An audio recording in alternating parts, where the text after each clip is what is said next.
The wedding was just a month away, but Talia Taylor had no idea if she should still go through with it. The reason was the same as it had been for months. He wanted to have a child with his best friend's widow. Sean Shaw had told her, "Christian was my best friend. He died so suddenly, leaving Clarice all alone. She's tried to kill herself several times.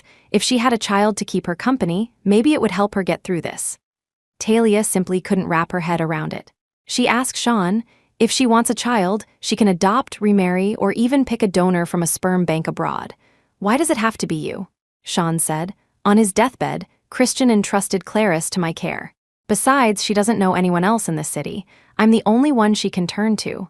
"Sean, don't you think this is completely absurd?" But Sean just said, "It's just IVF. It's not like I'm actually going to do anything with her. I'll still marry you." She had known Sean for 15 years, and they had been dating for 13. She had finally reached the day she could marry him. She never expected fate to play such a cruel joke on her. She asked Sean, "So what will the child call you? Uncle or Dad?" A flicker of unease crossed Sean's face. "The kid can call me whatever they want. I don't care," he said, his voice laced with irritation. There was no way Talia could agree to this. Because of it, Sean had been giving her the cold shoulder for months. Sean said, "Just think it over. Clarice isn't in a good state right now, and I'm worried she'll do something rash. I'm going to go take care of her for a few days. I'll be back for the wedding." And then he left, dragging 2 enormous suitcases with him. He had packed all of his clothes and daily necessities. Talia stared at the empty wedding suite. The red paper cuttings of the double happiness symbol still stuck to the glass window now seemed like nothing but a mockery. The phone rang. It was the bridal shop. Talia answered. "Hello, Miss Taylor. Could you please send me your and Mr. Shaw's measurements? I need to have our tailors start on your custom wedding dress and suit as soon as possible." Talia knew her own measurements, but she had no idea about Sean's. She called him. He picked up quickly. "Have you come to your senses?" From his end of the line, a woman's voice could be heard faintly, sultry, and seductive. "Who is it?" Talia recognized that voice. It was his best friend's widow, the one he called his buddy's widow, Clarice Hale. Sean replied, "No one. The movie's just getting to the good part. Why call now? Such a buzzkill." Hearing Clarice's voice, Talia couldn't help but laugh sardonically. "Taking your buddy's widow to the movies. I thought you said she was heartbroken and suicidal." Sean's anger flared.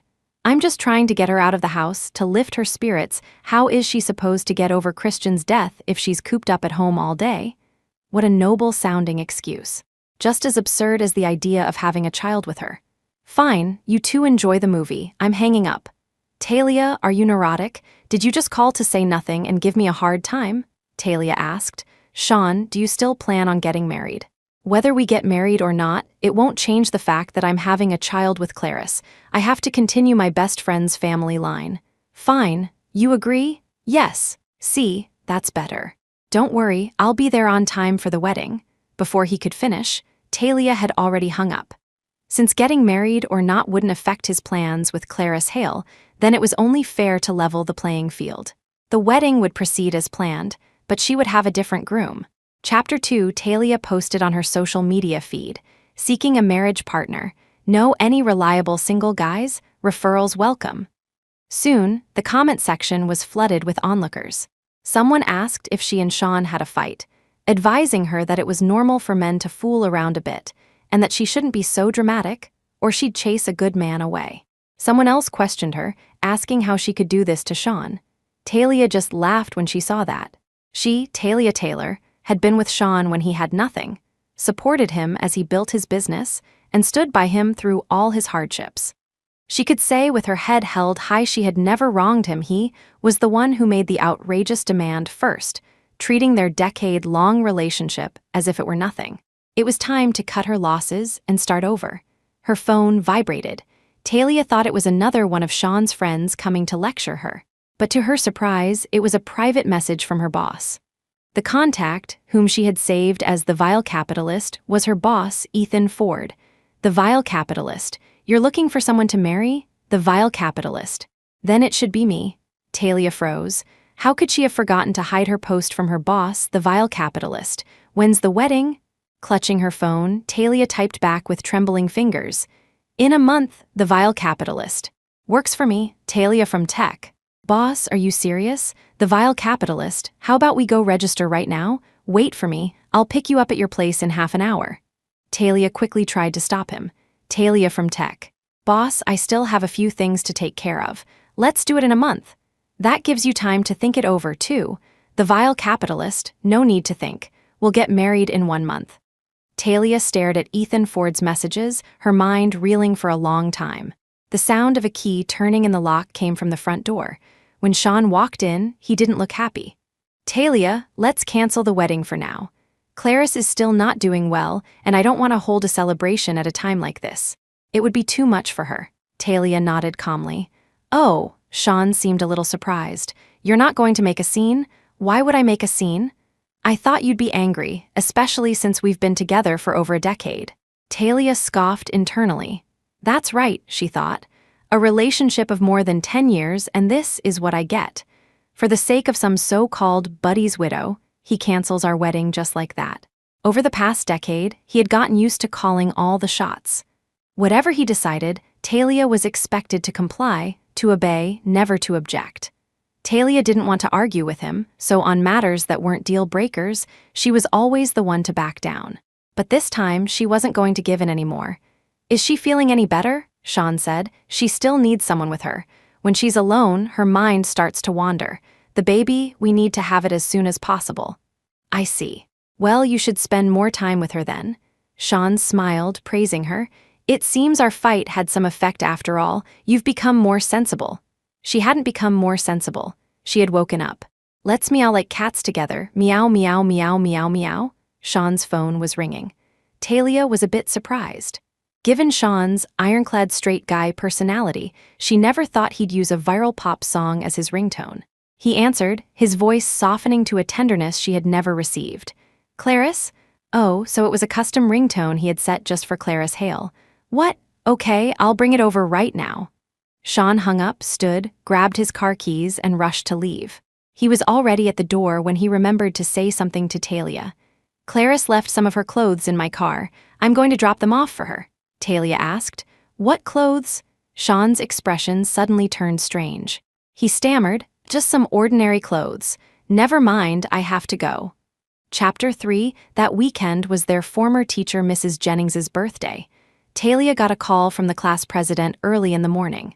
You and Sean should come together. When Talia arrived, the karaoke bar was already filled with old classmates, but Sean was nowhere to be seen. The class president looked behind her and asked, Where's your husband? Parking the car? Talia replied, He's not my husband. The class president laughed it off. Not yet, but he will be in a month, right? You two have been together for so many years, it hasn't been easy. You're at the finish line, so don't fight, just be happy. Mrs. Jennings was as cheerful as ever, though a decade had added a lot of white to her hair. She smiled and said, That's right, Talia, I've watched you two grow up together. Are you upset about the situation with Clarice? I think you've misunderstood. Sean and Christian Jones were always very close. Now that Christian is gone, he's just helping to take care of Clarice as a good friend would.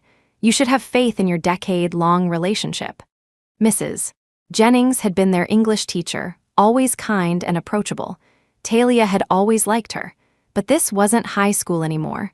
A teacher could impart knowledge, but she couldn't teach her how to manage a marriage. Mrs. Jennings, I know what I'm doing. Thinking she had gotten through to her, Mrs. Jennings looked even happier. You were always a smart kid, I'm sure you understand. Just as she spoke, Sean pushed the door open and walked in. Happy birthday, Mrs. Jennings. Mrs. Jennings beamed.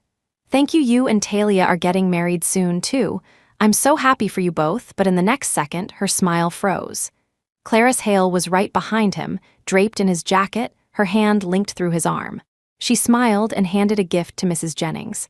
Hello, Mrs. Jennings, I'm Clarice Hale. I'm so sorry, we should have been here earlier. It's all my fault. My period suddenly came, and Sean had to run out and buy me some pads which held us up. Sean. That name, spoken so intimately, said everything. The class president was also stunned. He clapped Sean on the shoulder and reminded him, Talia's right here. Why did you bring her? Sean said. Clarice has been in a bad emotional state lately. I couldn't leave her alone. Then what about Talia? Sean glanced at Talia and said nonchalantly, It's fine, Don't worry about her. He solicitously led Clarice to the sofa, placing a spread of fruits and snacks in front of her. Don't be nervous. Everyone here today is a friend of mine. They'll all take care of you. Clarice leaned against his shoulder like a delicate bird. I only feel safe when you're here. Everyone who came to celebrate Mrs. Jennings's birthday was an old classmate. Who didn't know that Sean and Talia were a couple? Seeing the scene before them, no one knew how to react.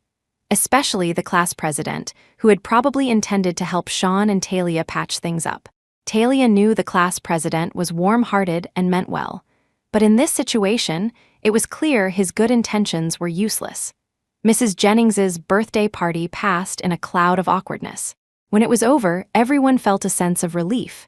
Everyone except Sean and Clarice. As Sean led Clarice past Talia, he said coldly, "I have to take Clarice home. I might not be back tonight. You can get a cab home yourself." It was Clarice who playfully tapped Sean. "How could you say that? Talia is your fiancée. How could you make her take a cab just to drive me home? Talia, don't listen to him. Get in the car, I'll have Sean take you home first."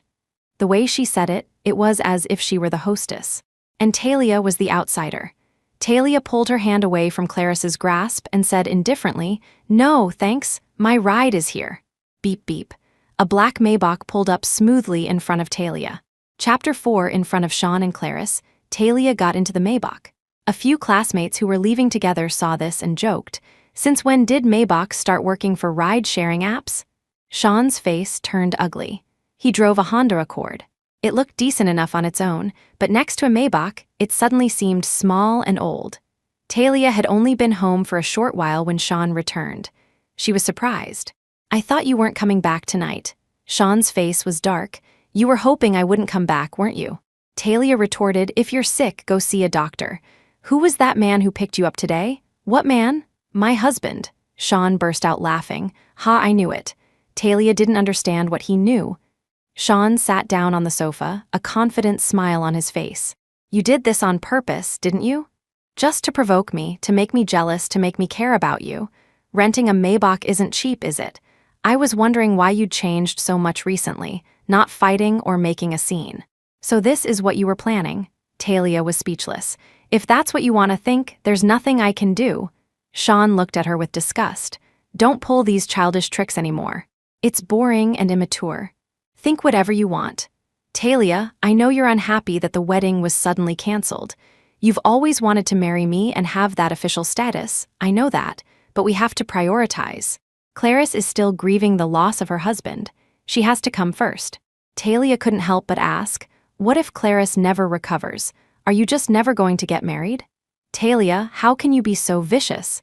Can't you wish her well for once? She's never done anything to you, has she? Do you have to curse her like that?" Although she was already aware of Sean's protectiveness over Clarice, this was the first time Talia had been called vicious to her face. Especially by the man she had loved and given her all to for over a decade, the man who was almost her husband. Talia's heart grew even colder. "Give me your car keys." Sean was on guard.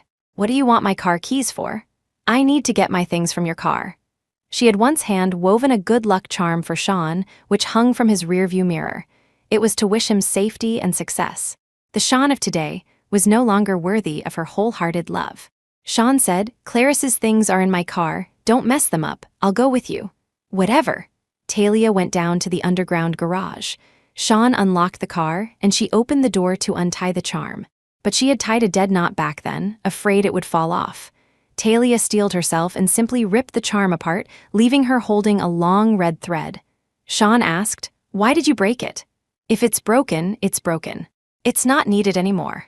As Talia got out of the car, she caught a glimpse of something small and black in the crevice of the passenger seat. She gently pinched it and pulled it out. It was a pair of women's black stockings. There was no need to guess whose they were. This must be the ordinary clothes Clarice had left in Sean's car. Sean urged her, "Are you done yet? Stop rummaging around." Talia, her face expressionless, stuffed the stockings back where she found them. "I'm done." The moment she was out of the car, Sean immediately closed and locked the door. Talia didn't care. She clutched the tangled red thread in her hand and threw it into the nearest trash can. Her phone rang. She answered it. "Hello, when are you free? The wedding can be in a month, but let's get the license first." It was Ethan Ford. There's no rush, is there? Talia said. Getting a license is so easy these days, we could even do it on the day of the wedding. Sean suddenly caught a keyword. License? What license? Chapter 5 on the phone, Ethan Ford asked, your ex-boyfriend. He had already automatically added the ex prefix to Sean. Talia replied, yeah, you should move out as soon as possible. Okay, look at your schedule for getting the license. Let me know when you've decided and I'll make time. After she hung up, Sean stared at her suspiciously. Who was that on the phone so late? Talia said, someone asked me to go get a marriage license with them. Sean scoffed. Talia, that trick was clever once. Playing it again is just pathetic. Talia took a deep breath. Oh, are you listening to me? Don't worry. I'll never bring this up with you again. Sean was satisfied. It's getting late, I have to get back to Clarice. Go ahead. As he was leaving, Sean turned back and said to Talia, just wait a little longer. Wait until Clarice is in a better state. You've been with me for so many years after all, I'll still give you the status you deserve. This time, Talia said nothing at all. The next day, Talia started packing her things. She didn't have many clothes. The only thing that truly mattered was her computer. As a programmer, all her project code from over the years was on it. When Ethan came to pick her up, he saw her with just a laptop bag slung over her shoulder and raised an eyebrow. Is that it? Talia nodded. Yeah, this is it. I thought girls liked to buy lots of pretty clothes and bags. Of course they do. Who doesn't like pretty clothes and bags? But in the early days, when Sean was starting his business, their finances had become tight. Talia had sold her jewelry and hadn't bought new clothes in years. She just packed her essentials and donated the rest to a charity organization. Looking at her thin bag, Ethan said softly, I'll take you shopping this weekend. You don't have to. Why not? I haven't got my paycheck for this month yet. Ethan couldn't help but let out a soft laugh. I'll give you an advance. Talia licked her lips, still a bit timid. Boss, are you really sure you want to marry me? Why do you ask? Is your family pressuring you a lot to get married? They are, and being married helps increase the shareholders' confidence in me. It's good for the company. No wonder. I was thinking, a vile capitalist like you would never make a losing deal.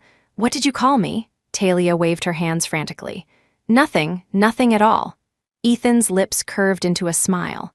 You should change my contact name sometime. I'll do it right now immediately. Talia quickly changed the vile capitalist to humanity's true beauty. She held her phone up to Ethan's face. See, I changed it. Ethan glanced at it, then steered the car to the side of the road and stopped. Talia asked, what's wrong? Ethan took the phone from her hand, typed for a moment, and then handed it back. As the car merged back into traffic, Talia looked at her screen. Humanity's true beauty was gone. Now there were just 2 words. Hubby, boss, we're not even married yet. Isn't this a little bold? Ethan raised an eyebrow. Should we head to the city hall now then? He made a motion as if to turn the car around. Don't, boss, I'm afraid today won't work. All right, what's your excuse today? My official documents are still registered under his household. When Sean received Talia's call, he was out shopping with Clarice. She was trying on a strapless mini dress, preening in front of the mirror, deliberately showing off her figure. Seeing Sean's mesmerized expression, she secretly snapped a picture of him. Then she took a selfie. She posted it to her social media feed. The caption read, I guess Cupid's aim was off before, but now you're finally by my side. There were 2 pictures. One was her sexy selfie, and the other showed Sean staring at her, entranced in the background.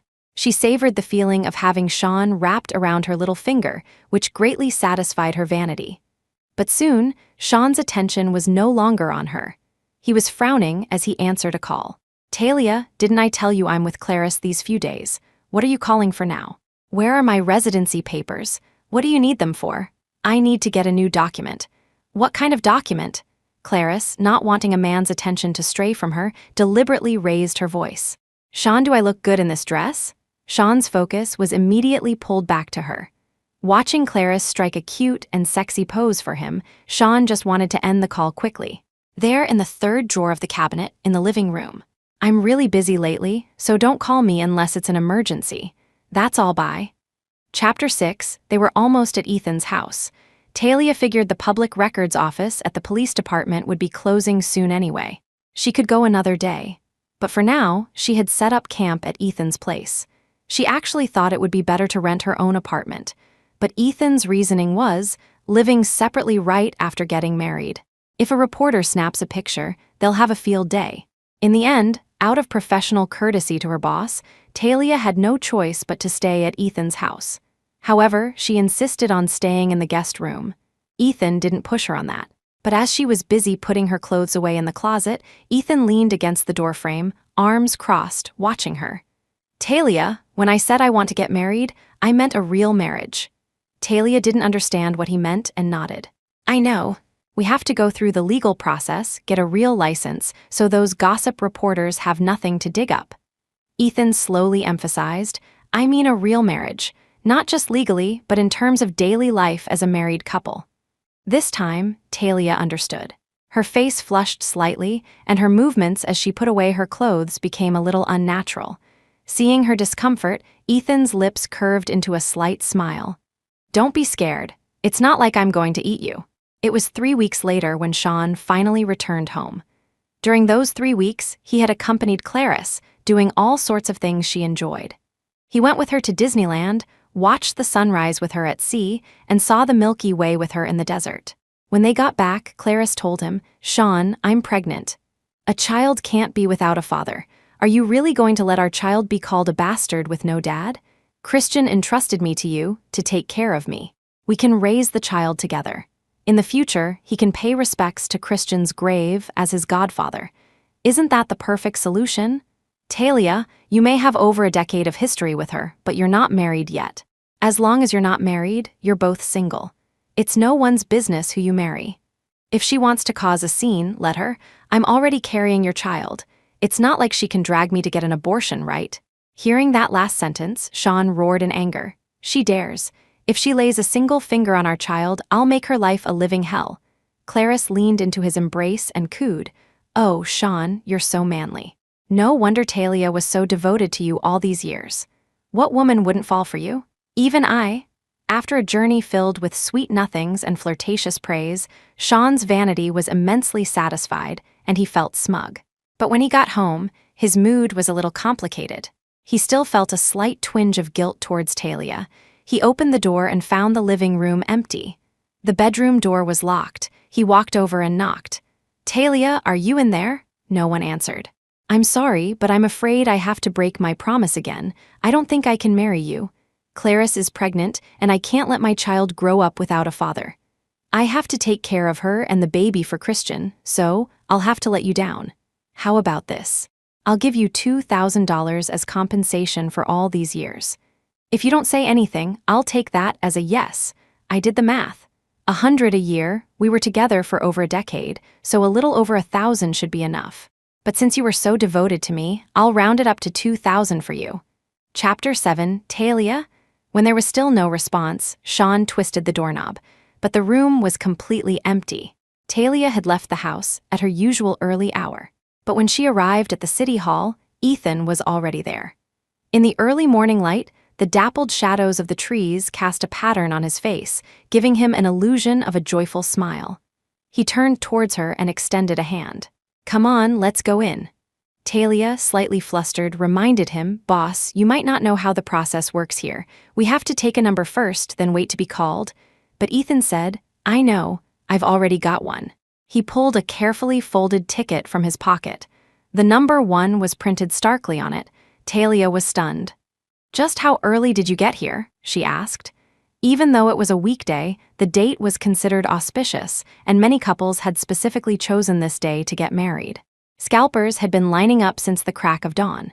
For Ethan to have gotten the first ticket under these circumstances was truly astonishing. Talia couldn't help but add, "You didn't come here last night to wait in line, did you? Even if your family is pressuring you, you don't have to be in that much of a hurry." Ethan's expression didn't change. Just as with her previous questions, he let her assume she was right. He then extended his hand to her again.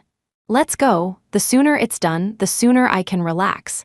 Are you afraid I'll back out?" She was the one who had hit the jackpot here. "Yes," Ethan nodded, seemingly serious. "I'm afraid you'll back out." He held his open palm in front of her, an invitation. Talia hesitated for a moment before placing her hand in his. The moment he held it, she expected to feel awkward, but it actually felt nice. Ethan's hand was warm and dry, and once he held it, he didn't seem to have any intention of letting go. It was only when they had to fill out the registration forms that he finally released her to pass her a pen and a form. They were the first couple to register that day, so they had plenty of time. The rest of the process verification, photos went smoothly. The clerk handed them the red marriage certificates with a smile. You two are very compatible. Your star signs are a great match too. You're going to be very happy together. Talia was a little dazed. Really? She knew nothing about Ethan's personal details. She had only just seen his birth date on the registration form and hadn't had time to think about zodiac signs or compatibility. Ethan, however, was the complete opposite. He seemed to know everything about her. Yes, Leo and Sagittarius are a great match, and you're a rising Aquarius while I'm a Sun Leo. We're compatible in every way. He rattled off the details as if he had memorized them. Talia was floored. I don't even know my own rising sign. Ethan explained gently. I had a master astrologer look at our charts beforehand. He said we're a match made in heaven. Astrologers have such a wide range of services these days. Yes, a true scholar of both Eastern and Western arts. They walked out of the city hall, discussing the mysterious astrologer. Talia stood amidst the bustling couples, following Ethan down the steps in a daze. When they reached the curb, she instinctively looked down at the red certificate in her hand, as if in a trance. She was married. The thing that had once seemed as difficult as climbing to the sky now seemed so simple. All it took was changing the person. Ethan's voice brought her back to reality. He opened the passenger door. Wife, get in the car. Chapter 8. The title made Talia feel a little flustered, but she had no reason to refuse or correct his choice of words. The thought that Ethan was her boss still made her throat tighten with nervousness. Boss, I can actually just take a cab to the office. Ethan kept his eyes on the road as he drove. You don't have to work today, but it's Wednesday, a work day. A slight curve appeared on Ethan's lips, a smile that grew more obvious by the second until he couldn't suppress it anymore. He said, his voice full of cheer, today is a special day. We should celebrate. What do you want for lunch? Japanese, hot pot, or barbecue? These were all Talia's favorite foods. Talia thought for a moment. Let's do hot pot. Since we're celebrating, we should have something lively and steaming. Ethan drove her to a fancy hot pot restaurant in a converted villa. In the past, Talia would have just taken a picture of a place like this and walked away. But today, with a capitalist like Ethan footing the bill, she could finally walk in with a clear conscience. The restaurant certainly lived up to its price tag. From the menu to the napkins, every detail was exquisite. Ethan handed the menu to Talia. Order whatever you want. You said it. Talia had a rough idea of his net worth, so with the mindset of fleecing a capitalist, she didn't hold back. For the broth, I'll have the spicy and the wild mushroom combo. For the dipping sauces, the signature 8-compartment platter. And 2 giant tiger prawns, a pound of leopard coral grouper, a portion of black Wagyu beef, house-made egg dumplings, and some South Australian conch. Talia ordered all the ingredients she had never dared to even look at before. Realizing how long the list was, she hesitated. It seems like we've ordered too much. I'll take a few things off. No need.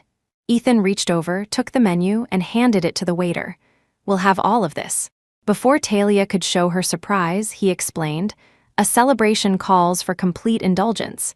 If you don't try everything, how will you know what you truly like? His logic was sound.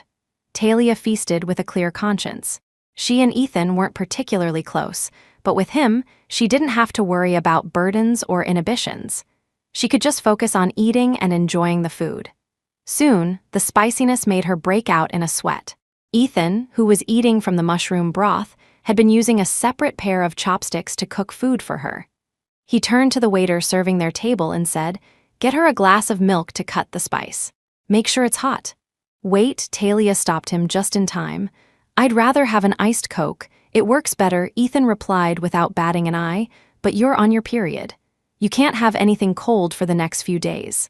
Talia's face turned an even deeper shade of red, but she didn't object again. The waiter quickly brought over the hot milk and discreetly stepped back, giving the loving young couple some space. Talia took a sip of the hot milk. It did help with the spice. She mumbled softly, "How did you know I'm on my period?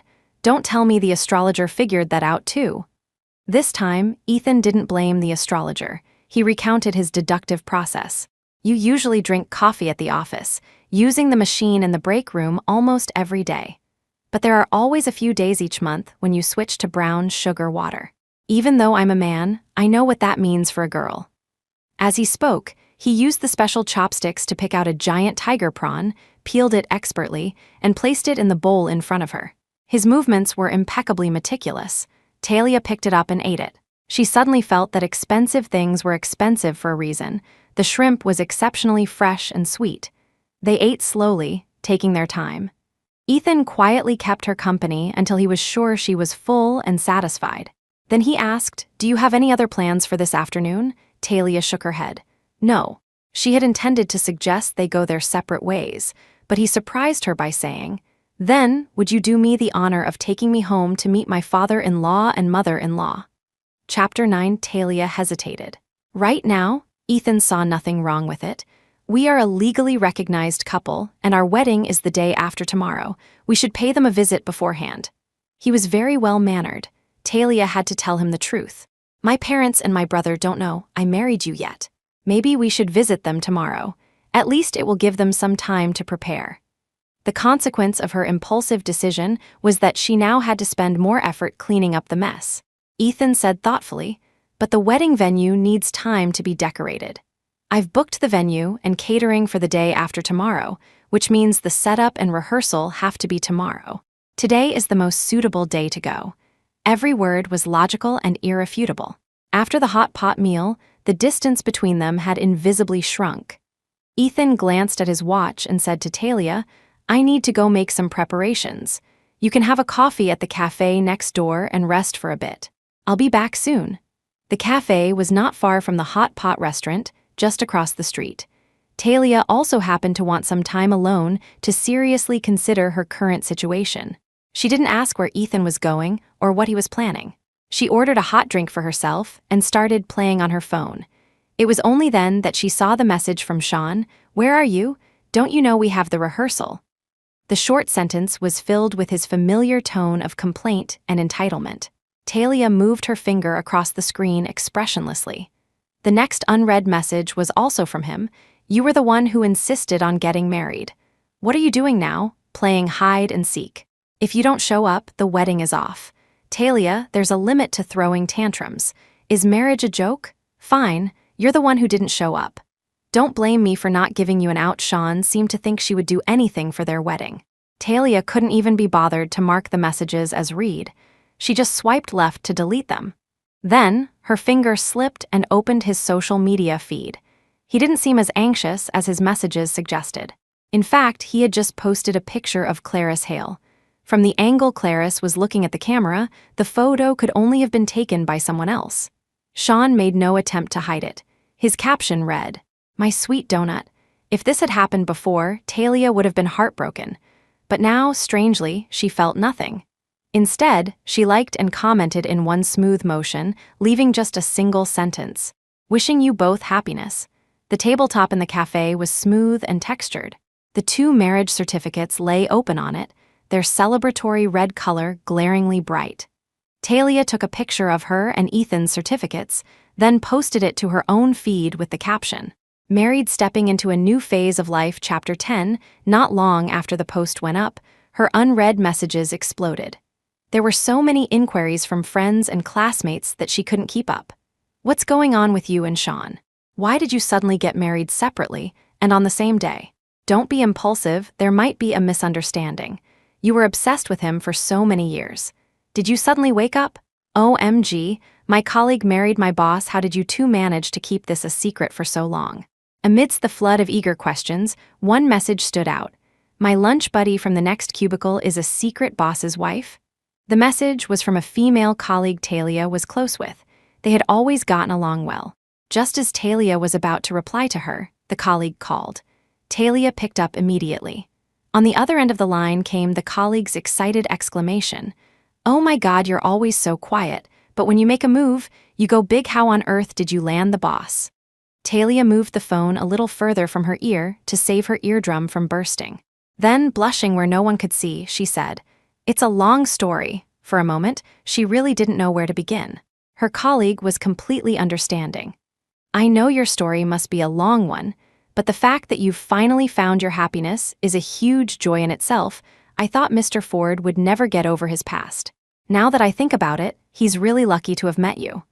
Surely, she was the lucky one, right?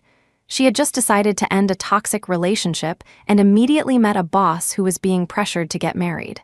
They might not have deep feelings for each other, but they could probably live together respectfully. But her colleague was talking about something else entirely. "I'm not exaggerating at all, think about it. With Mr. Ford's age and status, would it be difficult for him to get married if he wanted to? But ever since you joined the company, he hasn't even had a girlfriend." Ethan Ford was exceptionally handsome, with looks and a physique that could get him into the entertainment industry. But that was just one of his many strengths. With his status as the CEO of Ford Corporation, he could have any woman he wanted. Yet, he had never had a girlfriend, maintaining a level of self-restraint that was astonishing. In an instant, a flurry of thoughts, each more absurd than the last, flashed through Talia's mind. Maybe Ethan didn't like women at all, and marriage was just a shield to deal with his parents.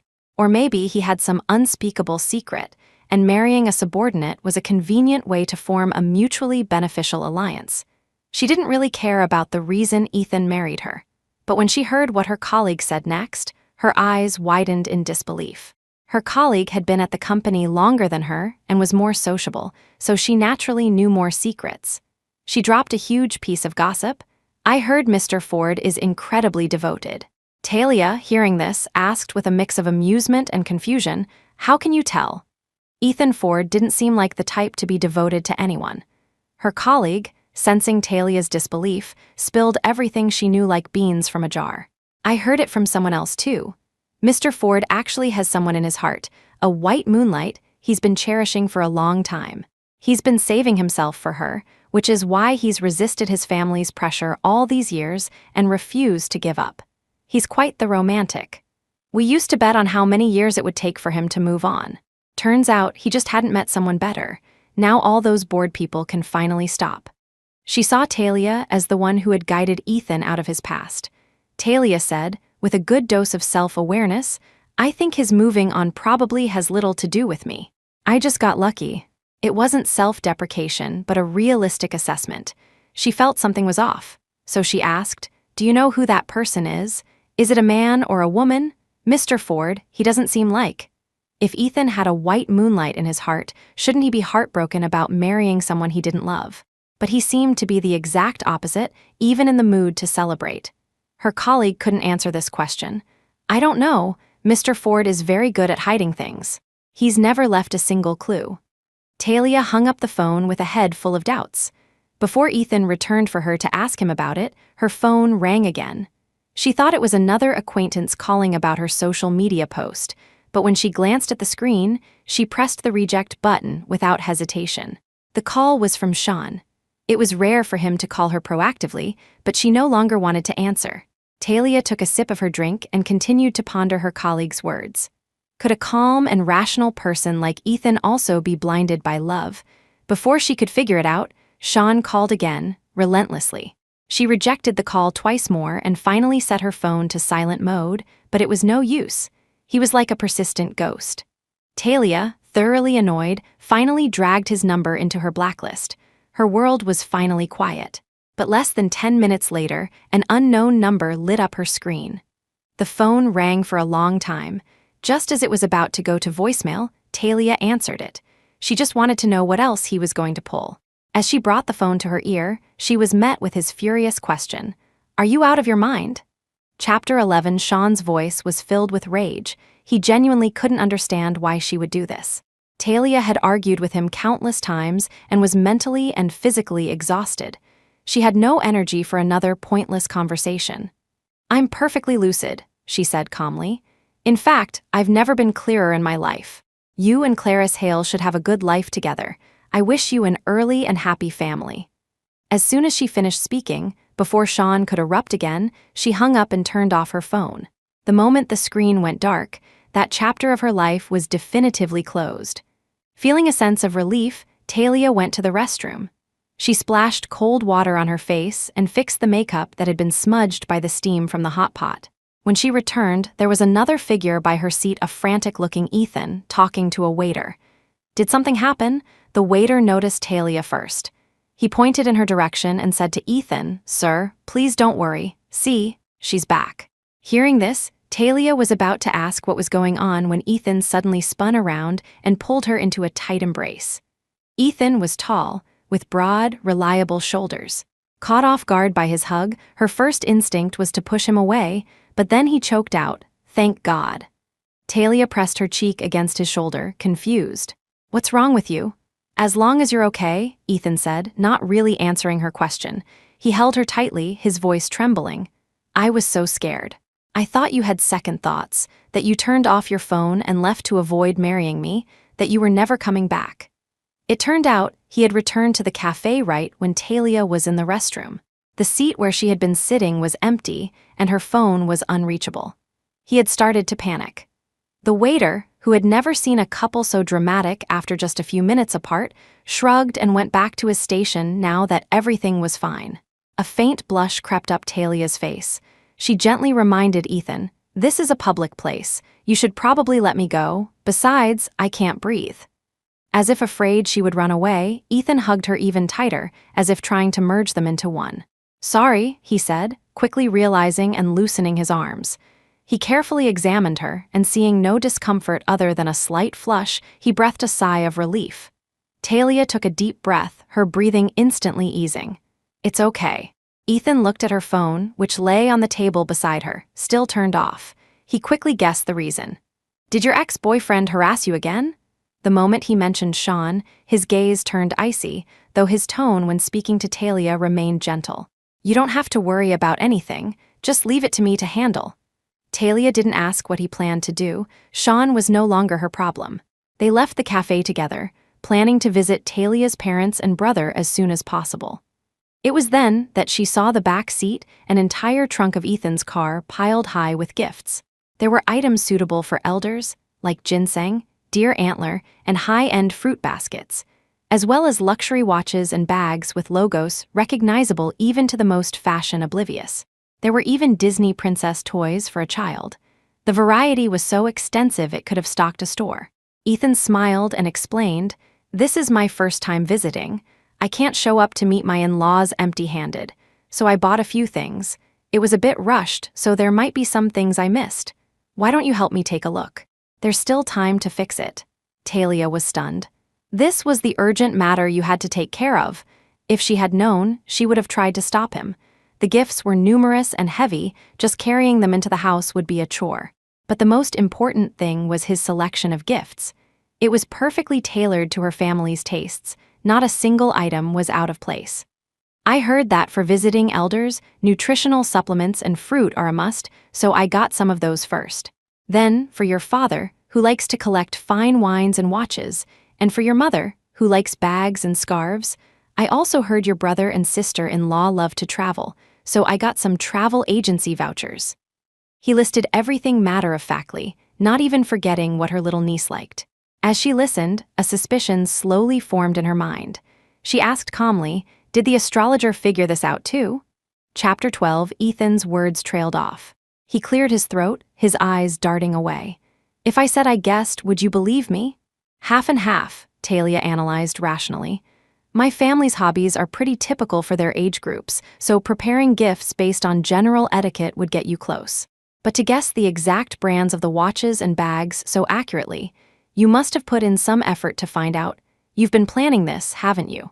She stared into Ethan's eyes, and combining that with the gossip she'd heard on the phone, she asked a question that, in the past, she would have found incredibly conceited to even think. "I heard you have a white moonlight you've been secretly admiring for years.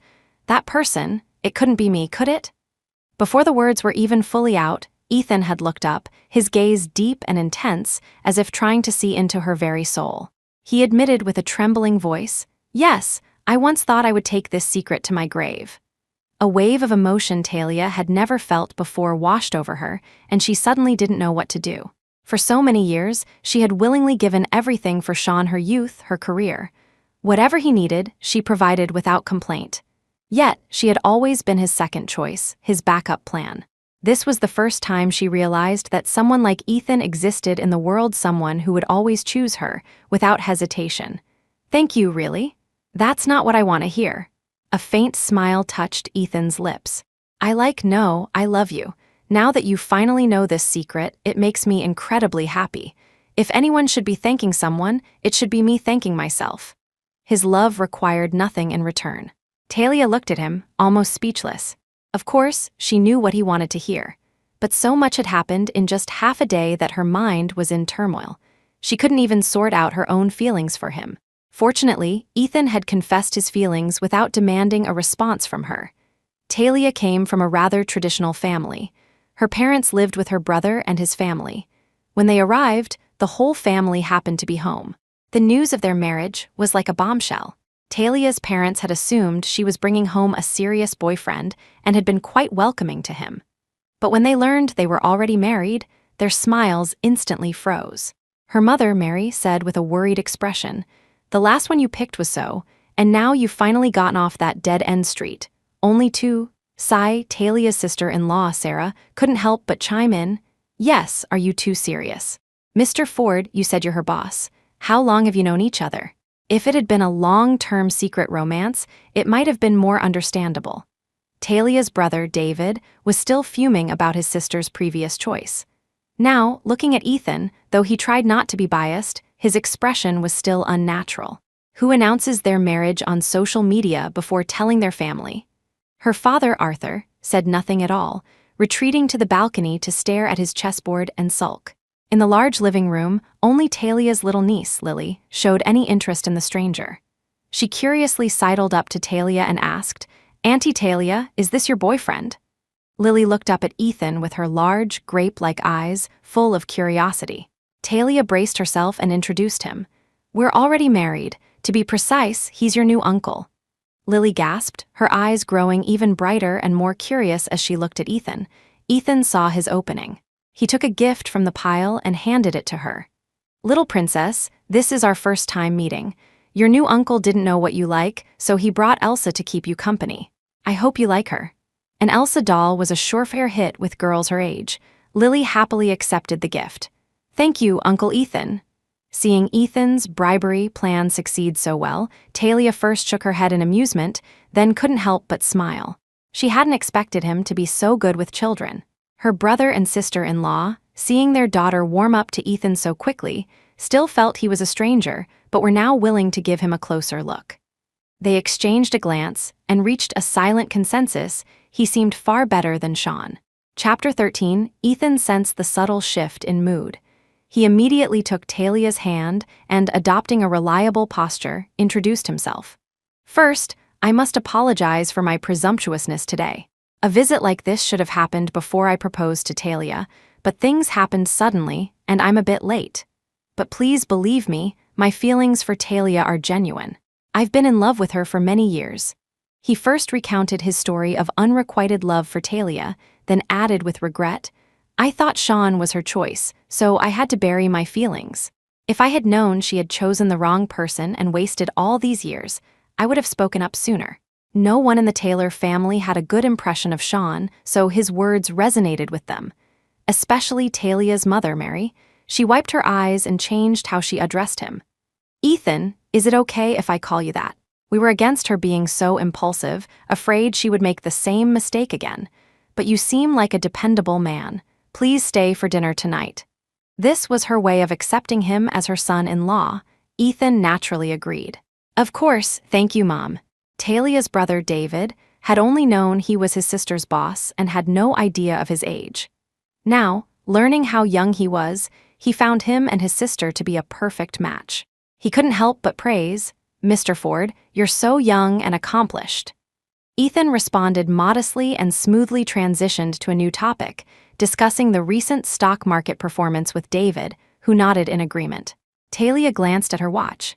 Less than an hour had passed since they arrived, and Ethan, with his excellent performance, had already won over everyone in the family except her father. Arthur couldn't find any fault with his new son-in-law, but the fact that he and Talia had gotten married without telling anyone still bothered him. Seeing his son and Ethan getting along so well, and his wife preparing dinner, he couldn't help but huff at the chessboard in front of him. Meanwhile, Ethan had just recommended a few promising stocks to David, suggesting he research them himself. He then went to the balcony and greeted Arthur. "Dad, Talia told me you enjoy collecting watches. I hope you'll like this humble gift." He didn't mention that he had researched this hobby himself, instead attributing it to Talia's suggestion, expressing his sincerity while subtly implying a level of intimacy with Talia that didn't yet exist. Arthur was still skeptical. He wanted to use this opportunity to put Ethan in his place. Without even looking at him, he moved a chess piece and said, "Just put it there." Ethan didn't feel slighted in the least. He sat down opposite Arthur. After a moment, he understood the intricacies of the endgame on the board and said seriously, "Dad, perhaps you could try moving the pawn on your right?" Arthur snorted. "That sacrificial piece." "Sometimes, even a sacrificial piece can be useful," Ethan suggested with a good-natured smile. "I've memorized the board. If you make a wrong move, I promise I can restore it for you." Arthur was finally convinced. After a few moves, the endgame was indeed solved. Ethan remained calm and composed, smiling as he helped restore the board, but Arthur stopped him. "Not so fast. If you have time, let's play a game. Besides collecting and studying watches, chess was his greatest hobby." Ethan had a wide range of interests and happened to be skilled at chess as well. The two played a couple of games before dinner. By the time Talia came to check on them, they had become fast friends, talking like old pals. Arthur spoke to him about his daughter's past with a sigh. When she was in school, she was so competitive, always trying to be number one in every subject. Her mother and I felt bad for her, telling her not to push herself so hard, but she was stubborn. She even chose a major that very few girls in her class picked. We were so proud of her. We thought she would build a great career, and a little hard work was fine. But then, it was like she was possessed. She gave up her job for a man, just to do his laundry, cook for him, and be his support system. All of this was because of Sean. Chapter 14. Talia, instantly embarrassed, cut in, "Dad, what are you talking about?" Back then, she had been too close to the situation to see anything wrong with it. It was only now, after giving up on Sean, that she realized how absurd her past actions were. She wished she could find a hole to crawl into. Ethan smiled and came to her rescue. "Dad, but now you have me, right?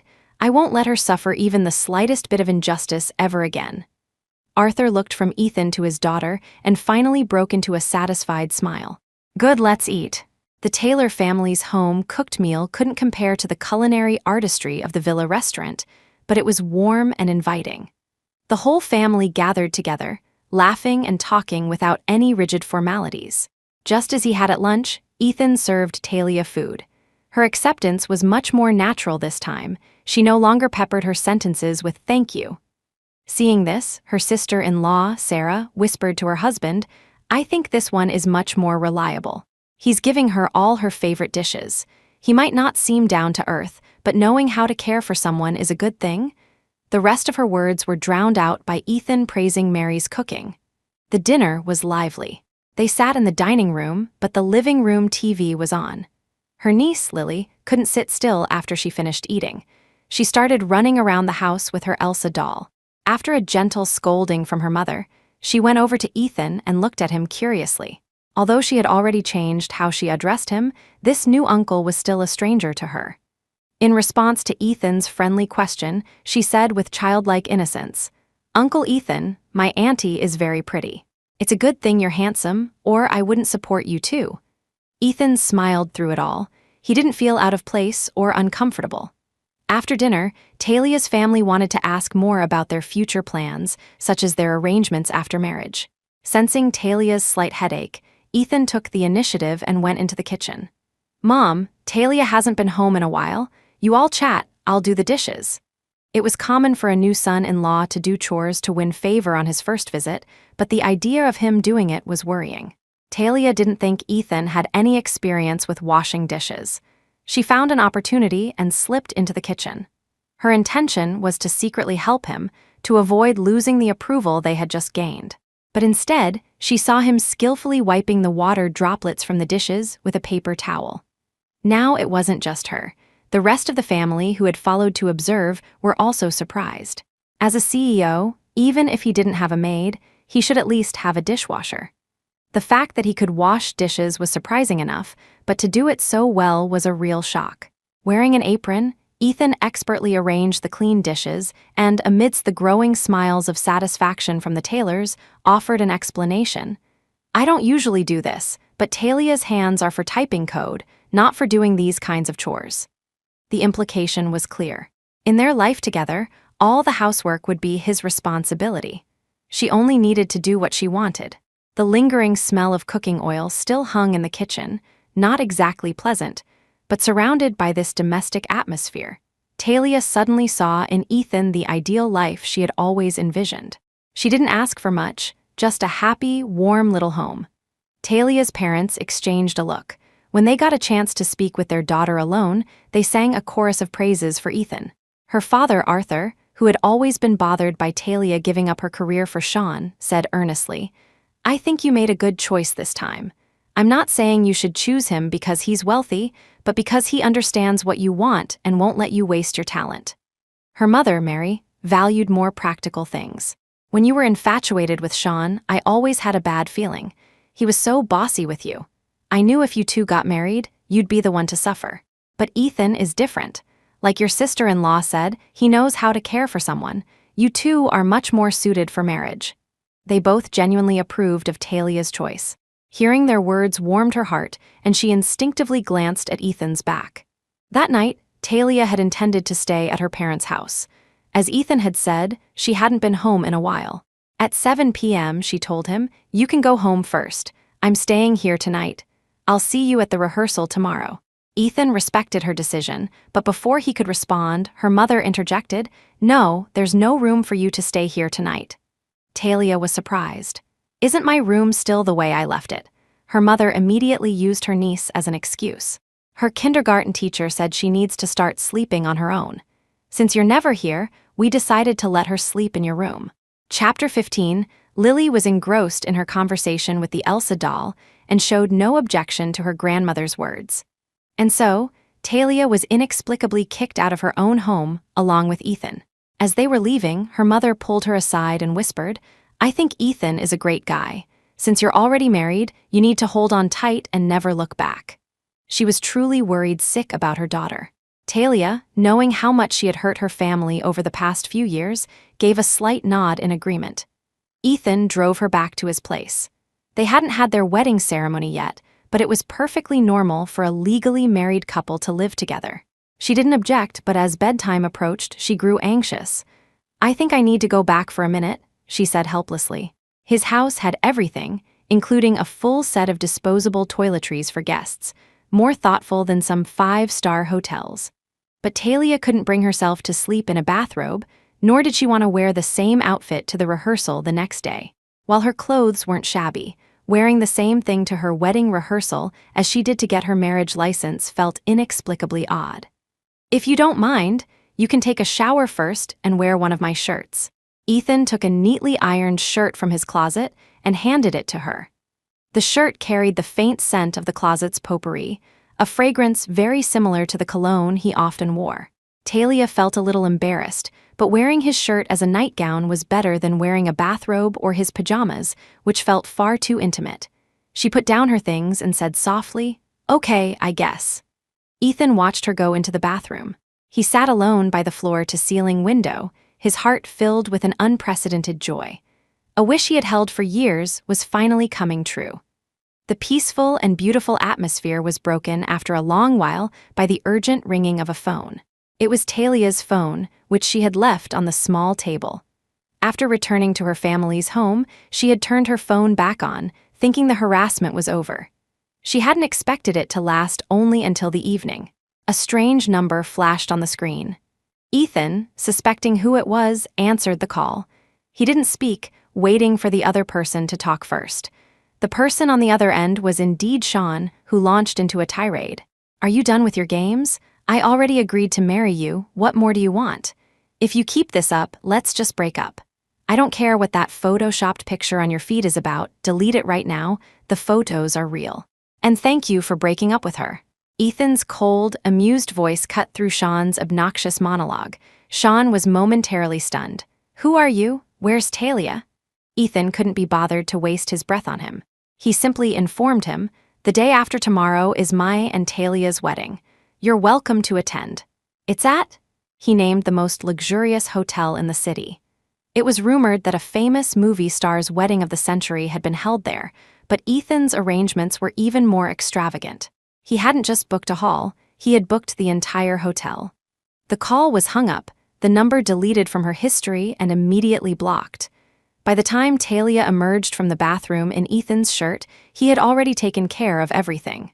Even though he had prepared himself, the sight of her approaching, towel drying her hair, still made his heart race and his nose tingle. He was a head taller than her, so his shirt was naturally large on her, but her curvaceous figure filled it out.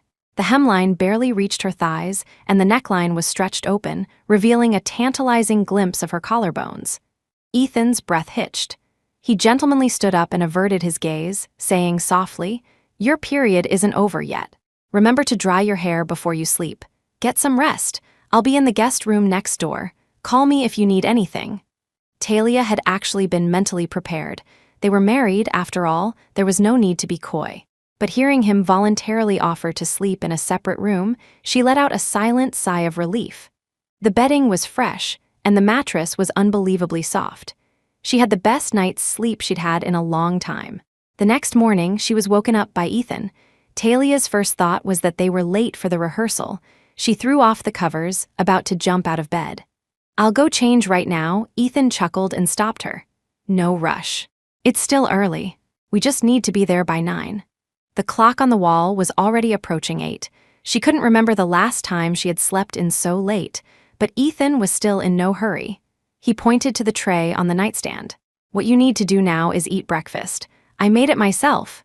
It's simple, but it tastes all right." The tray held a typical Western breakfast: toast from the toaster, separate plates of bacon and ham, and even a steaming mug of hot milk. Talia smiled. "If this is simple, then the breakfasts I used to have at the office don't even qualify as food." Ethan said seriously, "You're right about that. For work, you just grab a coffee and a rice ball. If I remember correctly, you wouldn't even wait for the convenience store to heat it up." His observation of her was so meticulous, he even knew such small details. Talia had never felt it was a hardship, as it was just to save time. But Ethan was very concerned about it. "From now on, I'll be in charge of cooking. You just have to remember to eat on time." Even when making a request, he never forced her to comply. He would prepare everything himself. She only had to choose whether to accept his kindness. Today, Talia once again had no reason to refuse. Ethan's preparations for her were incredibly thorough. Before she even woke up, he had someone bring over her luggage. He had also prepared several sets of clothes in her size, and even the sanitary pads she might need. If these were just ordinary surprises, the wedding rehearsal that followed was a truly eye-opening experience for her. Chapter 16, Talia had assumed the rehearsal would be at the hotel she had originally booked. It was only when they arrived that she realized the building before her was far too luxurious. This manor-style hotel had definitely not been on her list of considerations. Seeing her staring blankly from the passenger seat, Ethan said gently, "Since we're here, why don't we go inside and take a look?" The location had clearly been changed by him. Talia agreed. Just as she was about to open the car door, he beat her to it, walking around to her side and pulling it open for her like a gentleman. He extended his hand and said, "Let's go."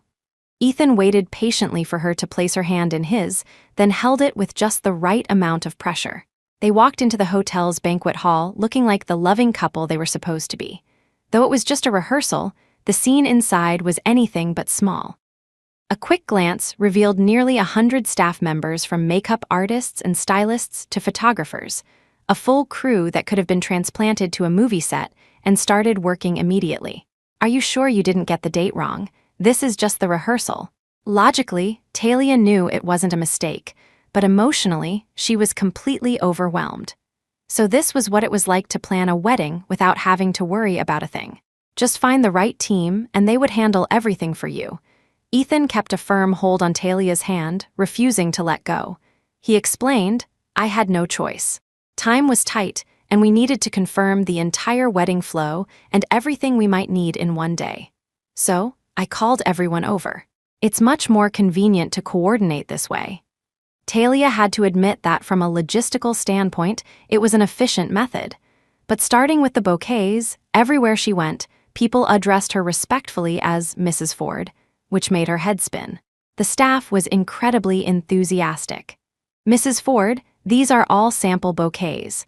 Once you've chosen one, the florist will adjust it according to your preferences and create a fresh one for you. Rows of shelves, which wouldn't look out of place in a library, were filled with all sorts of bouquets. Besides the common fresh flowers, there were also arrangements made of silk, satin, and even jeweled creations that sparkled with wealth. Talia's eyes glazed over from all the choices. She picked a small bouquet of lily of the valley and white tulips. "I think this one is nice. It's simple and elegant, I like it." The florist immediately made a note and explained, "The lily of the valley symbolizes the return of happiness, and this particular arrangement has 13 buds on each stem, which means the person holding it will be favored by fate. Mrs. Ford, you and Mr. Ford will surely have a long and happy life together." Hearing this, Talia couldn't help but smile. "I hope you're right." Perhaps this time, fate really was on her side. Talia had fantasized about her wedding before. Although the other person in her dreams wasn't Ethan, the reality was far more magical than she had ever imagined. The wedding venue was mostly set up. Once Talia confirmed her desired style, the stylists and dressmakers immediately began recommending gowns and accessories. This time, Talia was truly exhausted. She said to Ethan, "You're the one paying for this wedding, so you should have some say. Why don't you pick a dress for me? I'm fine with anything." Ethan nodded and then instructed the dressmaker, "My wife doesn't like any of these. Bring out a new batch immediately." Talia was dumbfounded. She had only been trying to be lazy, but she never expected him to interpret it that way. It was too late to stop him. The staff, with their incredible efficiency, had already wheeled away the racks and brought in new, unseen styles. The sheer variety was dizzying. In the end, thanks to the experienced makeup artist who carefully asked about her usual style, she recommended a white strapless gown with lace cutouts, and the dress was finally decided. Talia felt a wave of relief. She didn't want to waste the whole day on this.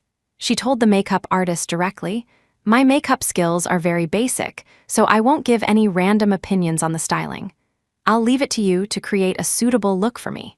The stylist, seeing how much Ethan valued her, didn't dare to be careless. When Talia emerged from behind the curtain, she was completely transformed. Ethan stood frozen in place, not even daring to blink, his eyes slowly welling up with tears. His eyes were red. This reaction was completely unexpected. Talia, holding her skirt, approached him and asked softly, "Boss, what's wrong?" Ethan continued to stare at her, transfixed. "Boss," Talia called again. Seeing him unresponsive, as if in a trance, she ventured, "Hubby?" Chapter 17. This time, Ethan finally snapped out of his daze. He responded with a solemn yes, and once again, amidst the good-natured laughter of those around them, he took her hand as if he wanted to hold it for a lifetime. With the bride's gown settled, choosing the groom's attire was much simpler. Ethan chose a light-colored suit that complemented Talia's dress, and then continued to help her pick out high heels. He seemed to feel that everyone else's service was inadequate, so he ended up getting on one knee to help her try them on himself. Talia tried on pair after pair, but couldn't find a suitable one. She felt embarrassed and said, "How about this pair?" Ethan asked, "Do you really like these shoes, or are you just worried about troubling me?" Talia wanted to agree with the former, but her vague answer was instantly seen through. He leaned down and placed an incredibly gentle kiss on her tense instep, then said, "We're a married couple now, I'm not a stranger." With his reassurance, her heart finally settled, and she quickly picked out a pair of shoes she genuinely liked. Talia, that voice. Talia was all too familiar with it. Sean had chosen this exact moment to ruin the atmosphere. Ignoring the security guards, he rushed up to her during a moment when everyone was focused on her and said irritably, "Don't you think you've taken this act a little too far?" Talia, not expecting him to be there, frowned. "Didn't I make things clear to you?" All right, it was all to force me to marry you, right? Fine, I'll give you the official status you want. Is that not enough? Do you have to hire all these people and put on such a big show?" Do you know how much this costs? You're so thoughtless. After his self-pitying rant, Sean reached for her hand. Come on, let's go. And stop throwing these little tantrums in the future. Before he could finish, Ethan's fist connected with his face. Caught off guard, Sean staggered back, grabbing onto a sofa to keep from falling. Wiping the blood from his nose, he raged, "Who the hell are you? You dare hit me? I'm calling the cops on you." Ethan's eyes were frosty. "I'm Ethan Ford, and I'm Talia's husband. If you want to call the police, be my guest." Sean had, of course, heard the name, but he instinctively denied it. Impossible. Why would Ethan Ford marry a second-hand woman? Talia put you up to this, didn't she? The response to his question was another heavy punch. Ethan was methodical. The first punch had landed on his left cheek, so this time he aimed for the right, making both sides of his face swell up symmetrically. Now Sean was speechless, his expression filled with terror. Ethan glanced dismissively at the floor. "Mr. Shaw, I'm getting married tomorrow, and I'm in a very good mood. Otherwise, it would have been more than just 2 punches."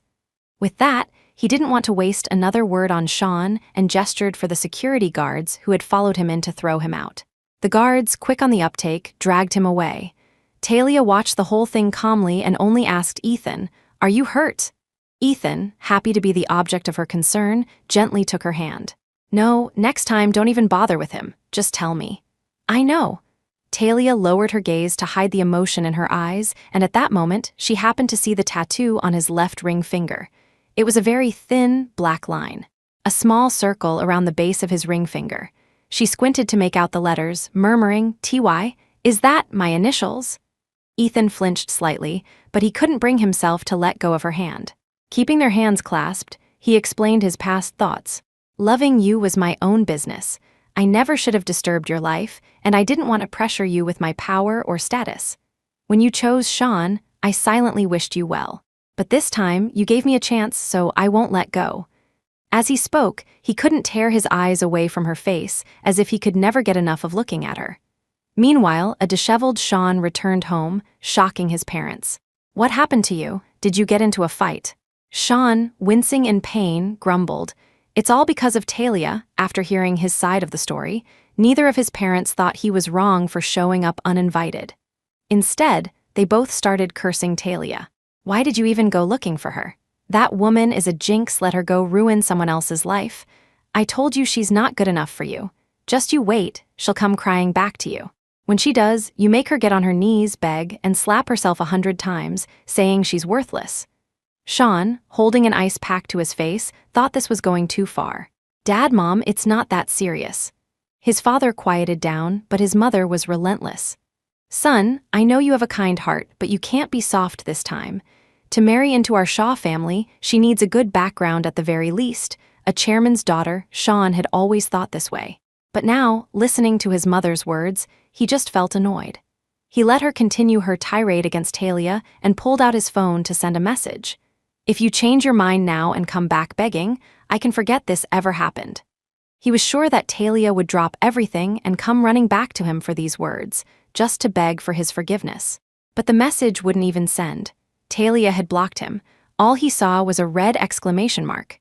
Chapter 18. Furious, Sean, in an attempt to make Talia regret her decision, went straight to the hospital to visit Clarice Hale before his face had even fully healed.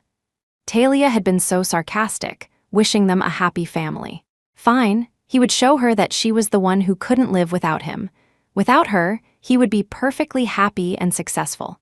Clarice was pregnant, but her pregnancy was unstable in the early stages, so she was hospitalized for observation. He would go take some pictures to show off their love. Full of confidence, Sean went to the private room he had arranged for Clarice. Just as he was about to push the door open and surprise her, he was stopped by the sound of a man's panting and a woman's mixed crying and laughing. The sound was low, but it was coming from the room, and the woman's voice was unmistakably Clarice's. Sean's temper exploded. Without a second thought, he kicked open the locked door. The loud bang attracted the attention of almost everyone on the floor. Passing nurses and patients' families were about to confront him when they saw the scene inside and gasped in shock. A crowd of onlookers quickly gathered outside the room. A naked Clarice, her face a mask of terror, scrambled to cover herself with a blanket. The man next to her, who was pulling up his pants with his back to Sean, was none other than his cousin, Nathan Shaw. Sean was so enraged he nearly fainted. Filled with fury, he demanded of Clarice, "Tell me, whose baby are you carrying?" Clarice hid her face in the blanket, trying to cry her way out of it. Nathan, caught in the act and with no way to deny it, resorted to specious arguments. "Don't get so worked up. We're both Shaws. The baby will be a Shaw either way. No need to be so particular." At these words, Sean rushed forward and slapped him across the face. Nathan, unable to dodge in time, took the hit. Sean then grabbed his collar and rained more blows on him, turning the scene into chaos. The onlookers started pointing and whispering, all saying that Sean had been cheated on. After beating Nathan, Sean was still furious. He strode over to the bed, ready to slap Clarice when she burst into tears. I'll confess, okay? Don't hit me, the baby is his from our affair, but I never intended to blame it on you. It's just that my late husband died so suddenly, and you know Nathan has a criminal record. I just wanted the baby to have a clean start, to be able to get a government job in the future." Just as Clarice finished her explanation, the head nurse for the floor arrived. Seeing the commotion, she didn't bother asking for the cause and immediately dispersed the crowd before going in to check on Clarice. Nathan was cornered by Sean and couldn't escape, so he had no choice but to wait. The nurse, unaware of the situation, started scolding Sean. "How many times have we told you? Her pregnancy is unstable. No strenuous sexual activity. Why couldn't you control yourselves?" Sean felt incredibly wronged. He hadn't touched Clarice at all recently. She must have been with Nathan. This was more than just being cheated on. He was practically growing a forest on his head. The room was in chaos. He kicked Nathan to the ground and beat him again. That afternoon, everyone from the hospital room was taken to the police station for questioning. Nathan was quiet on the way there, but as soon as he entered the mediation room, he perked up, pointing at Sean. "Officer, I want to file a report. As my cousin, he harassed my fiancé, and when I tried to stop him, he assaulted me." Clarice immediately played along, crying, "We may not be married, but we're truly in love. Who knew he'd use his money to harass me, and even came to the hospital to beat me up today. The cheating was all a lie. Nathan and I are the real couple. She wasn't legally married to either of them, so she could say whatever she wanted." With her tears and accusations, she painted Sean as a monster. You! Sean was so angry he could vomit. He grabbed a potted plant from the table, ready to smash it over their heads. The police officer slammed his hand on the table. "What do you think this is?" "This is a police station, not a marketplace." Considering the consequences, Sean had no choice but to swallow his anger and put the plant down, glaring at them from across the table. Nathan and Clarice, seeing their plan had been exposed, dropped the act and made their demand. "This is all very embarrassing. How about this? You give us $1 million in compensation and we'll let this go." "Impossible," Sean refused without hesitation. Nathan was fearless. "Fine, don't pay. Then I'll get a medical examination and sue you. You beat me up pretty badly. I might have internal injuries. You can wait to go to jail." No wonder he hadn't fought back in the hospital. He had been planning to blackmail Sean all along. As they were at a stalemate, a familiar voice came from the hallway outside. It sounded like Talia. Sean jumped up. It must be Talia. She heard I was in trouble and came to bail me out. Chapter 19. "I'm in here," he shouted, rushing out of the mediation room. He came face to face with Ethan and Talia, who were hand in hand, filling out paperwork at a counter. They were focused on their task and didn't even notice him. The counter was for processing changes of household registration. It was only then that Sean was forced to believe that Talia was serious. "What are you doing?" he asked, his voice full of disbelief. Ethan shielded Talia, his brow furrowed. "We're married. Of course, we need to be on the same household register. This has nothing to do with you." That last sentence stung Sean. "I don't agree," he suddenly shouted, realizing that he had mistaken a fish eye for a pearl. No one could love and support him the way Talia had. Talia continued to fill out her form, unfazed.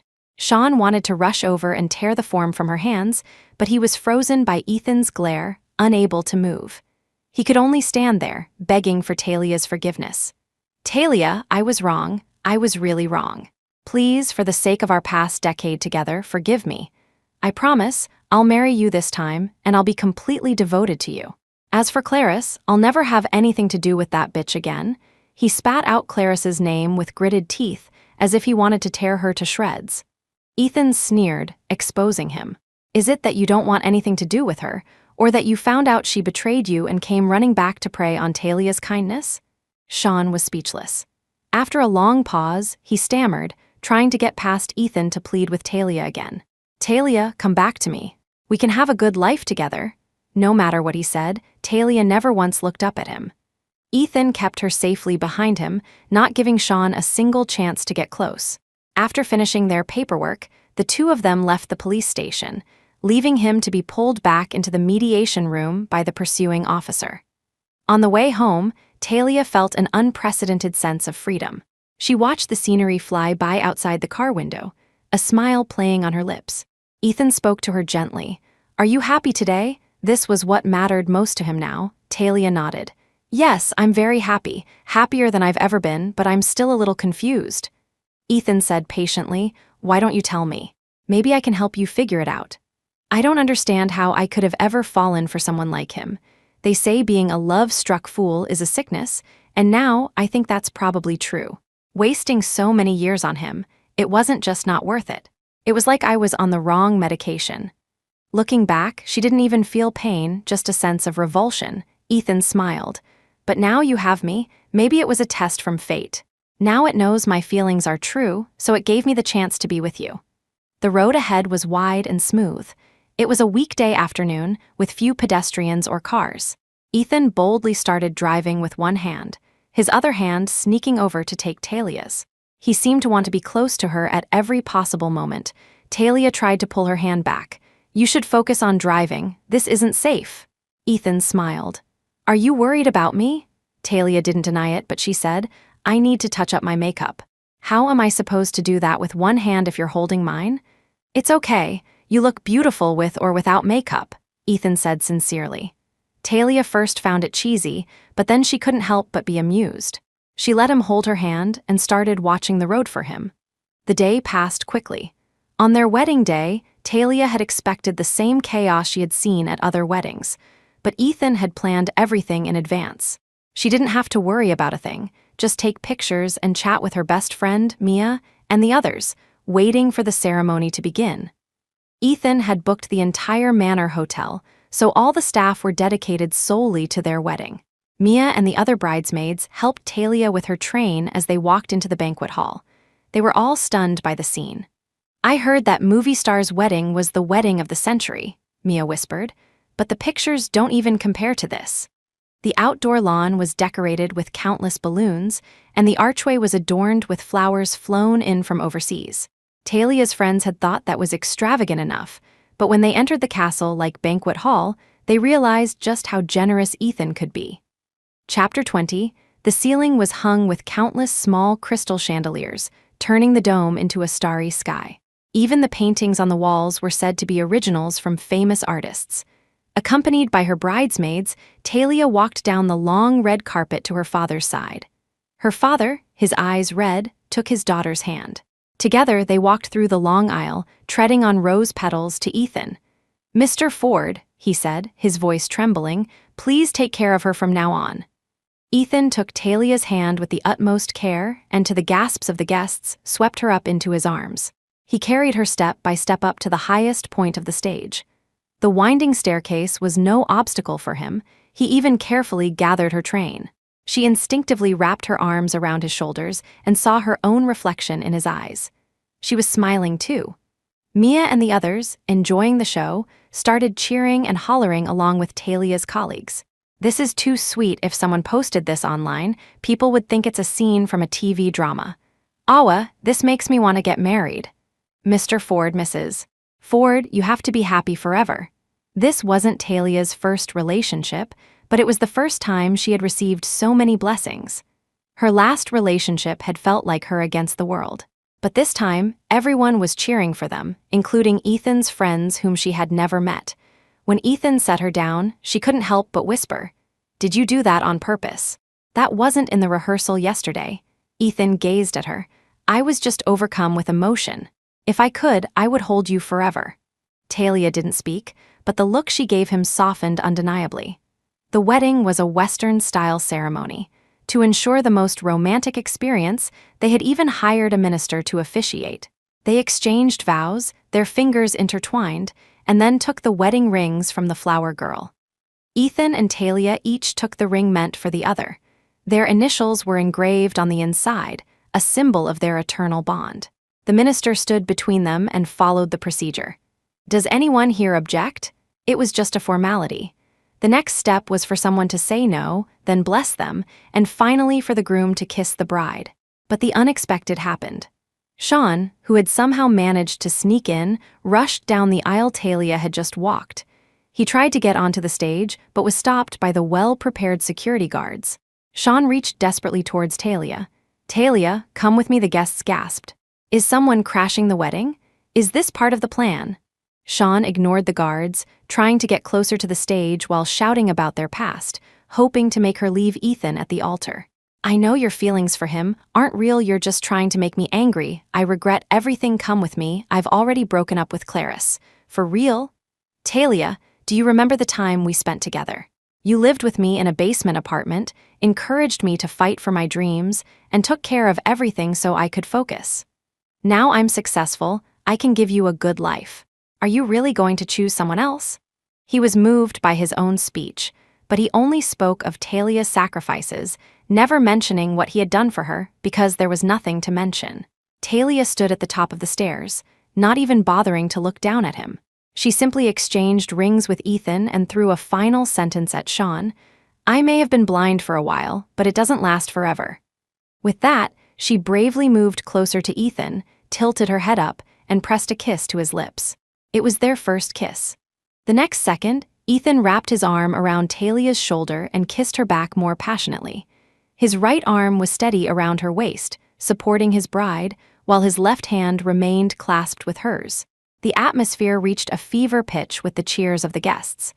The lonely figure of Sean, struggling against the security guards, was reduced to a clown. This was nothing like he had imagined. He had thought he would have his triumphant moment, sweeping Talia off her feet at her own wedding, and then bragging to everyone that he had won the woman Ethan Ford couldn't have. But reality had slapped him hard in the face. The groomsmen, all close friends of Ethan, had known about his long-cherished white moonlight. Seeing his dream finally come true, only to be ruined by some random guy, they didn't hold back. They helped the security guards drag him out. Mia, catching this out of the corner of her eye, gave her friends a look.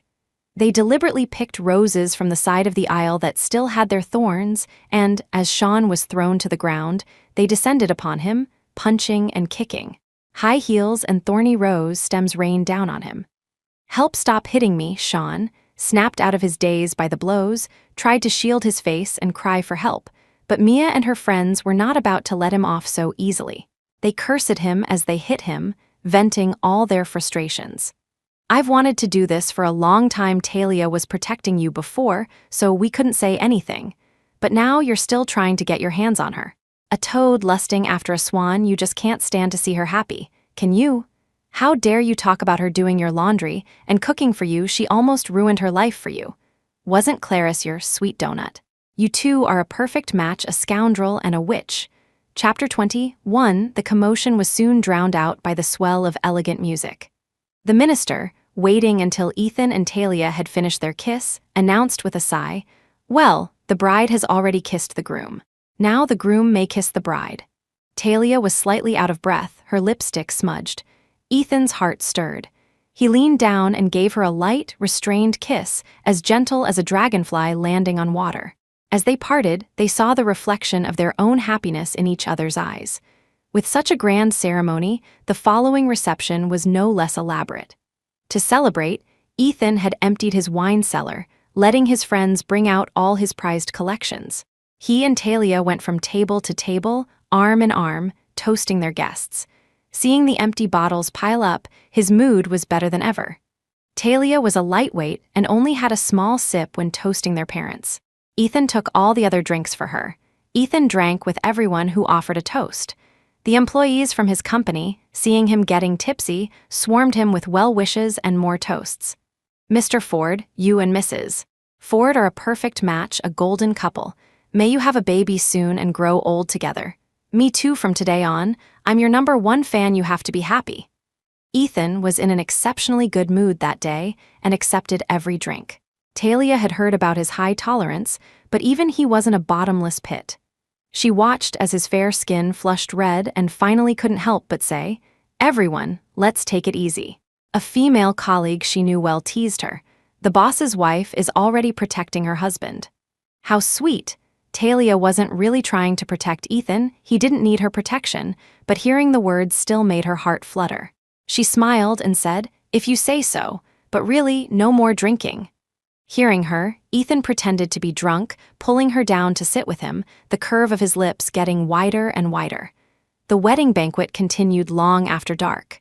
But Ethan, having been plied with drinks by everyone, finally managed to escape. Talia helped him back to their room, leaving the others to continue the celebration. Ethan had plenty of properties, and the one they were in could have easily served as their marital home. But he insisted on giving Talia the best and had bought a new villa in the estate near the manor, a love nest for the two of them. With the driver's help, Talia finally got him to the master bedroom of the new house. After thanking and saying goodbye to the driver, she was so tired she almost collapsed. But the sight of the box filled with cash gifts on the floor gave her the strength to stand up again. The greatest joy in the world was counting money. Talia, using the numerical acuity she had honed as a programmer, started counting the stacks of cash, the bills rustling satisfyingly. A plaintive voice came from behind her. It was Ethan. "There's a gift registry book next to you. You could just calculate the total." That would be much faster than counting. Talia, thinking he was dead drunk and that their wedding night would be uneventful, happily continued counting. "That's not the same. The feel of the cash is different." Ethan sat up. "Do you like money?" Talia told him unequivocally. "Of course. Even if you're already rich, don't you like money?" "All right, I understand." Ethan's voice grew closer. He had silently walked up behind her. He swept her up into his arms, spun around, and carried her back to the bed. His voice was laced with a hint of grievance. "Mrs. Ford, it's our wedding night," he kissed her, almost reverently. That night was a whirlwind for Talia. By the time the storm passed, it was the middle of the night. She wasn't so much asleep as she was exhausted into unconsciousness. The next morning, she woke up covered in faint marks. Just as she was about to endure her fatigue and continue her unfinished task of counting money, she realized the room's decor had completely changed. The soft mattress was gone, replaced by a bedsheet spread over something like a waterbed. But compared to the $100 bills filling the transparent material beneath her, that small change was nothing. Talia rubbed her eyes, thinking she was still dreaming. Then she realized it wasn't just the bed. The cabinets, the sofa, even the vanity were all filled with cash. Everywhere she looked, the reddish glow of money made her dizzy. To top it all off, Ethan walked in from the doorway and added, "I only found out about your hobby of counting money last night. I was short on time and couldn't prepare more, but I've already requested a withdrawal from the bank. The manager will be sending over more cash soon." He had taken her every word to heart, even her casual remark from the night before, as if her words were law. Talia heard her own voice, faint and distant, ask, "You're not going to pave the floor with money too, are you?" "No, I won't," Ethan replied seriously. "That would be illegal, and covering it with a transparent material would make it easy for you to slip. So, I'm planning to build you a high-heel rack out of cash instead." Chapter 22, the sheer amount of money overwhelmed Talia's imagination. She wouldn't have dared to dream this big. Moved, she leaned over and hugged him, saying with genuine sincerity, "Hubby, thank you." It was the first time Ethan had seen her act so endearingly. His heart stirred and he whispered, "And how are you planning to thank me?" 3 months later, one evening, Talia came out of the bathroom with a sigh. Ethan's devotion to her was as strong as, if not stronger than, it had been when they were newlyweds. He immediately asked with concern, "Is it your period? Are you uncomfortable? I'll go make you some brown sugar water." He was, as always, spot on with his timing. Talia shook her head. "It would be better if it were my period. I think we might need to go to the hospital. Our precautions lately haven't been very effective, have they?" She was mentally prepared. To make up for the lost years, Ethan had barely let her get a full night's sleep for the past 3 months.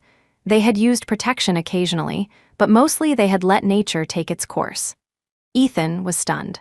"We'll go to the hospital right now." It was already late, and the doctors at the public hospital were off duty. So he took Talia to a private hospital that night, waiting anxiously for her to get checked. The results were a pleasant surprise. Talia was 1 month pregnant, and it was highly likely she was having twins. Ethan was overwhelmed with joy. He didn't dare to drive and called a driver instead, while he himself laughed all the way home, clutching the report. As they neared their house, he had another idea. "Let's go, we'll buy everything the babies need right now." Talia was happy about the babies too, of course, but she had to remind him, "The doctor said they're not even as big as a walnut yet. Isn't it a bit too early to be preparing all this?" Her reminder proved necessary because once the good news spread, their house was soon overflowing with baby things. Ethan was the only child of his generation in the Ford family. They had resigned themselves to having few descendants. When they learned that Talia was having twins, fulfilling the elder's dream of having both a son and a daughter, everyone from his parents to his grandparents was ecstatic. Nutritional supplements arrived in a steady stream, and the house was filled with baby clothes and supplies. Talia, sitting in the living room facing the Ford family, felt like a national treasure. Now, even a slight discomfort, let alone a headache or fever, would have her being treated like royalty. "Grandpa, isn't this a bit too much?" She took the check from the old man and was shocked to see the number of zeros after the one. It was a small fortune. Ethan's grandfather waved his hand magnanimously. "It's not much, just a little welcome gift for the babies. You just focus on taking care of yourself. Don't worry about anything else." Under the care of the Ford elders, Talia got a taste of the life of a wealthy young mistress.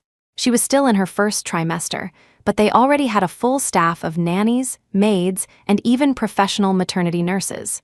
Worried she might feel pressured, Ethan reassured her, "Don't worry.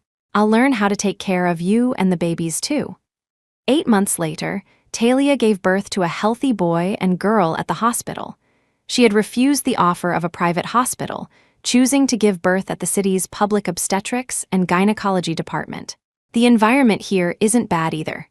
Private hospitals were more comfortable, but their medical standards weren't as high as public ones. In case of an emergency, a transfer would be necessary, and many mothers and babies had been lost due to such delays. Talia had been happy for nearly a year, and she couldn't believe fate would be so kind to her. She had prepared for the worst. It was only when Ethan, who had been by her side, held their 2 babies for her to see that she touched their small faces and drifted off to sleep, finally at peace. Meanwhile, a drama was unfolding in the emergency room downstairs. Clarice was hysterically arguing with Sean. "Whose fault is it that I lost the baby? Wasn't it because you stormed into my room and scared me? Now the baby is gone, and I can't have children anymore. You think you can just walk away from me?" "Not a chance," Sean, unable to get away, his face red with anger, pushed her off and started cursing. "That was your and Nathan's baby, what does it have to do with me? As for why you miscarried, do you want me to tell everyone here what you did? The person who made it so you can't have children anymore is Nathan. Go after him, not me. He had been having a terrible time lately." Ever since Talia left him, not a single thing had gone right. Chapter 23. Clarice, in her hospital gown, wailed, and when she saw a crowd gathering, she expertly started playing the victim. "Nathan has already abandoned me. When he found out the baby was gone, he took the money and ran. Who knows where he is now? But I at least convinced him not to press charges against you. Otherwise, you might be in jail right now. For the good deed I did, you should forgive me too." Sean was her last lifeline. If he abandoned her too, she would be finished, unable to even pay her medical bills. Among the onlookers was a nurse who had witnessed the drama outside her room. "Didn't you two go to the police? Why are you still together?" she asked, confused. Gossip spreads fast, and others had heard bits and pieces of the story. Sean, feeling he had lost face, refused to deal with Clarice anymore. When she grabbed his pant leg, he kicked her away and walked off without looking back. Seeing him really leave, Clarice finally played her trump card. She pulled a syringe from her pocket and pressed it to her neck. "If you don't marry me as you promised, I'll die right here, and you can live with the public shame." She didn't believe a vain person like Sean would be indifferent to his reputation. Sean did stop, but his anger was also ignited. He pointed at her and cursed. Bah, if you want to die, no one's stopping you. If it weren't for you, you jinx. Talia would never have married someone else. Without her support, he suddenly found he couldn't do anything, but it was too late for regrets. Clarice yelled through her tears, "So you are still thinking about her? You think you're so great? Let me tell you, you're nothing but a spineless coward." That hit a nerve. He rushed over and slapped her. Clarice fought back, scratching at his face. They screamed insults at each other, wrestling until the needle of the syringe in her hand accidentally pricked Sean's neck. The security guards, who had arrived late, finally managed to separate them. The syringe was useful for threats, but a small prick wasn't fatal. However, Sean, who had always been terrified of death, fainted from the combined shock and pain. The emergency room descended into chaos, and this melodrama was front-page news for days. On the day of the twins' one-month celebration, Talia made a brief appearance before retreating to a back room to rest. Ethan, knowing she disliked social gatherings, had prepared a lounge for her to relax with her family and friends. The Taylors were so smitten with their grandchildren that they stayed out front, cooing over the babies with the Fords. Mia, seeing an opportunity, pulled Talia onto the terrace while everyone else was distracted. "Have you seen the local news lately? You're talking about Sean, right?" Talia smiled. "What goes around comes around. I already know he got what he deserved and is all alone now." She had seen the news the day it broke.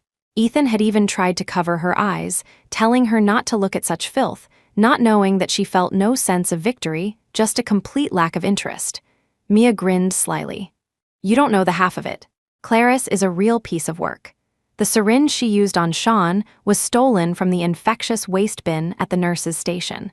All the medical waste in there is from contagious patients and was scheduled for destruction. I guess even heaven couldn't stand it anymore. The syringe she used on Sean happened to have been used by an HIV-positive patient.